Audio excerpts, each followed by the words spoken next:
Tune in, you know we have a lot to say, cause it's all about love and it's all about faith. Come join us as we live and grow. It's time to tune in to the MelnMo Show.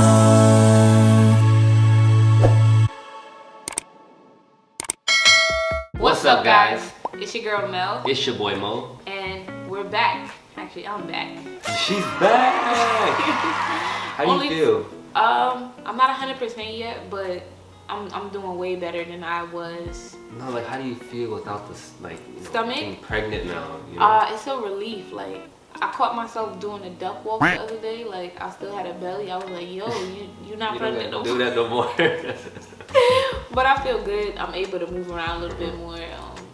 So that's a blessing. I feel good. Yeah. Obviously, I'm on the road to recovery still, but for the most part, I'm doing way better. You know what's funny? I know a lot of my friends and you that like after you guys are pregnant, like you guys tend to miss the belly. I don't miss my belly this time. Yeah? No, I missed my belly when I had Cairo. I don't miss my belly this time. We'll see. I had a really rough pregnancy. Matter of fact, hence me wanting to induce my labor because of the fact that I wasn't dilating or doing anything is why I used the castor. I saw the comments like, oh, you know, you should let the baby come when it comes out. Yeah, people had some mixed feelings. Yeah, there was definitely mixed feelings. Some people was familiar and they were okay, and then there was others who, I'm not putting it out for anybody to do that. That was just my experience.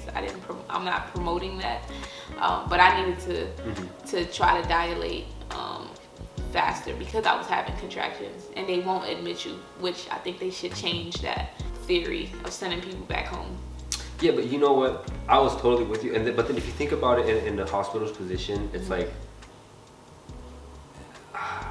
this is just me looking in. Like, as a man, like sometimes I feel like I shouldn't even say anything. You know what I mean? But it's like, in the hospital, it's kind of like if people come in just because, you know, for a contraction, it's like, damn, you got to take everybody in all the time. To a certain point, they definitely do know what they're doing. That. You know what I mean? Like, they're like, okay, honey, like I know it's 6 painful, but this is not it. That's you know what I how mean? people end up giving birth at home. Right. From not getting.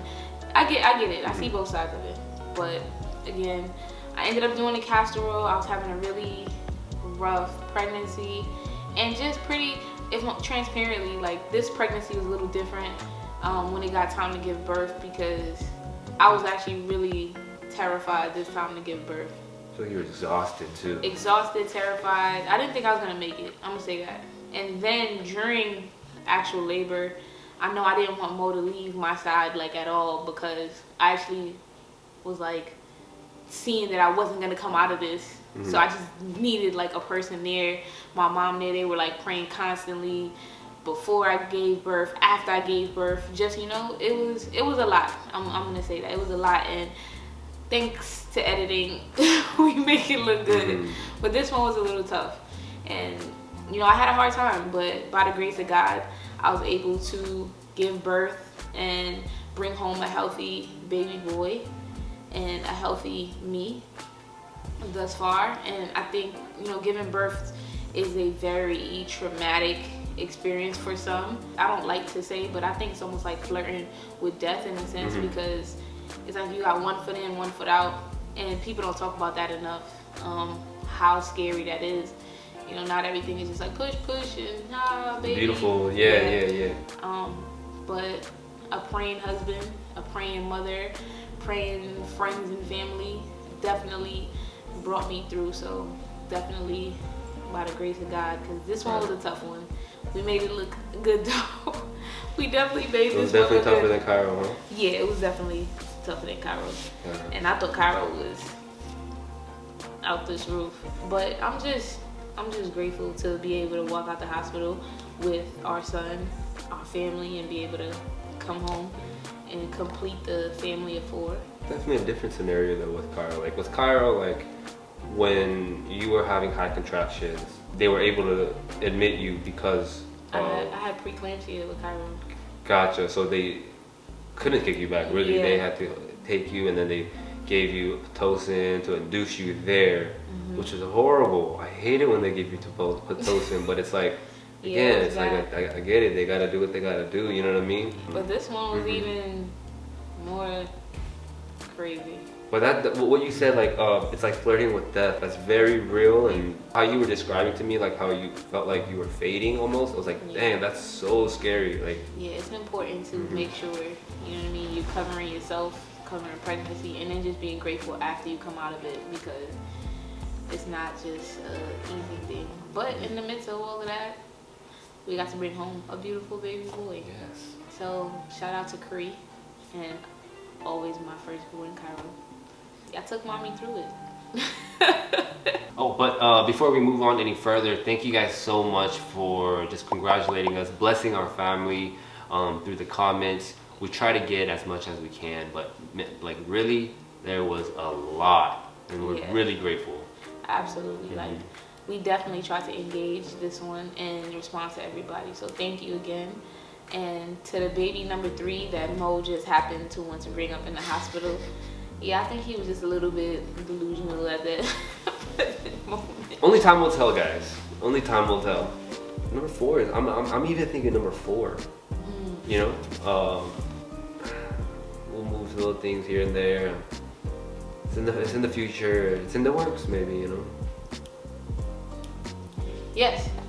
So more videos coming. Obviously, Engage is going to be a different setup now with Cairo and Cree, and how we maneuver, and I'm excited for that. I'm excited for you guys to see that.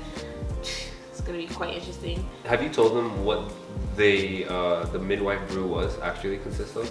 Yeah, it was apricot juice, almond butter, lemon tea, castor oil. I think that's it. And I did that. We did the thing. You know what I mean? And then my contractions got even worse, but the scary part about it that I didn't show was the fact that I actually started bleeding to the point that I thought I was miscarrying. Because when I got to the hospital, they was like, oh, this is like an abnormal amount of blood. So again, and they never figured out what was going on. So I was so scared because it was at 4 a.m. I was like, we gotta go now. I'm like, what?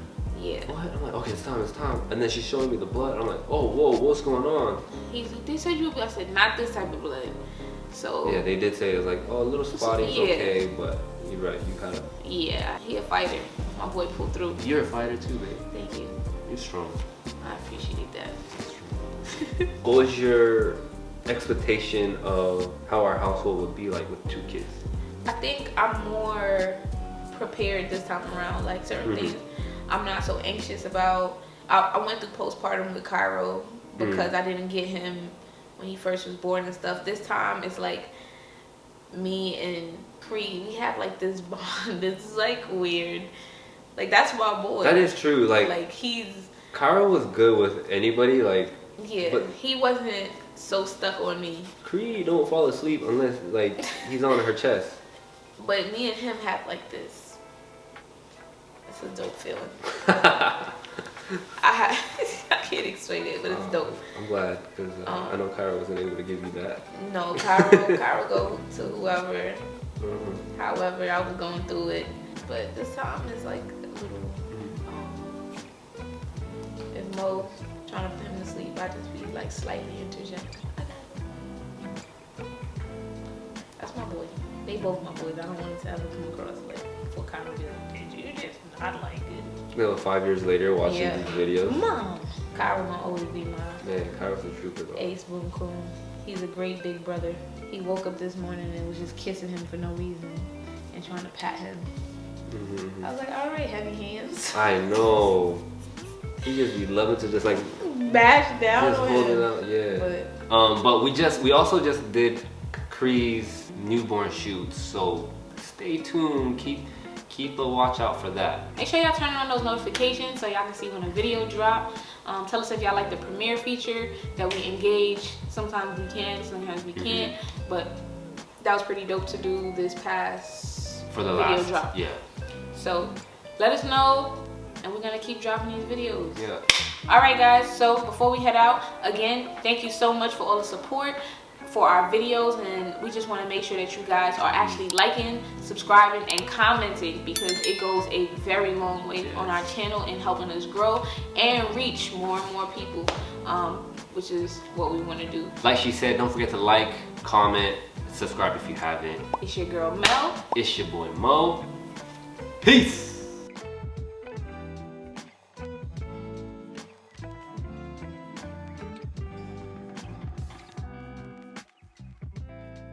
One, two, three, four.